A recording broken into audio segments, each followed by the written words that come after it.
So LSVs. So what do you see the trend in LSVs? Like, what is the LSV market going? Like, say, for example, if you look at the road in 10 years, would you see a lot more LSVs on the road? Yeah, I think we'll see a lot more in certain applications. Hmm.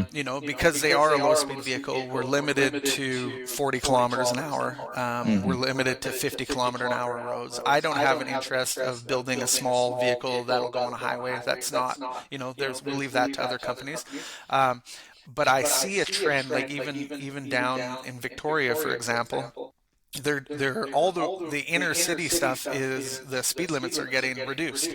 So you're seeing 30-kilometer and 40-kilometer-hour roads, and we're starting to see this trend of I think more communities trying to make a community, and we don't need 8-passenger SUVs with one mom that just dropped the kids off going through town. Like it doesn't make sense. So I think from one aspect, I think we have the individual consumer that's going to use the vehicle, but I think the biggest trend in LSVs is going to be more in the commercial aspect. The last mile of delivery, segment is getting to be more and more interesting because these communities are getting tighter and Hmm. more dense, and now we need places to park things. We need to get around, and it's just we were in New York last year, and I'm watching the FedEx guy park 10 blocks from where he has to go, and he's dragging his little dolly through the clunky road, and then he's got to go all the way. I'm going, how is this even feasible? Yeah. So this is the kind of area or the kind of application that makes sense. Hmm. And so I see that, and I do see like the end user, the consumer doing it. There is a bit of a fine line on that because we are at a price point with the LSVs, and we're always trying to get those to come down.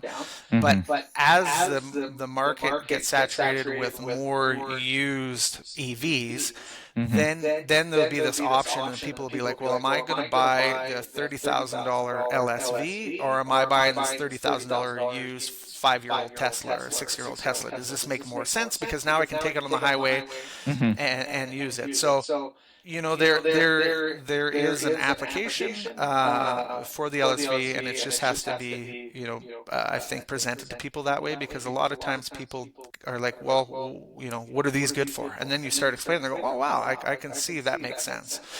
Hmm. But I think the biggest upside is probably the commercial end of it. The commercial end of it. And are most of your clients B2B or is it B2C?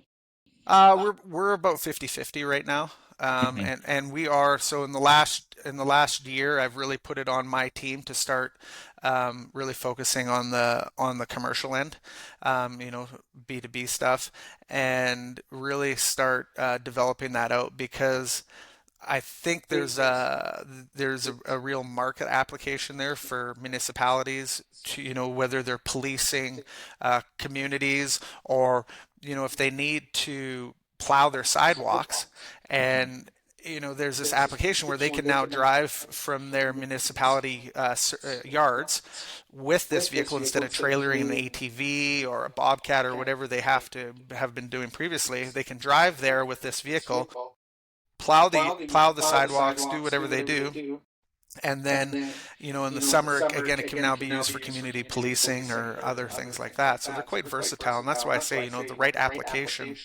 they Hmm. make a lot of sense, and then a full size vehicle doesn't work, right? Makes sense.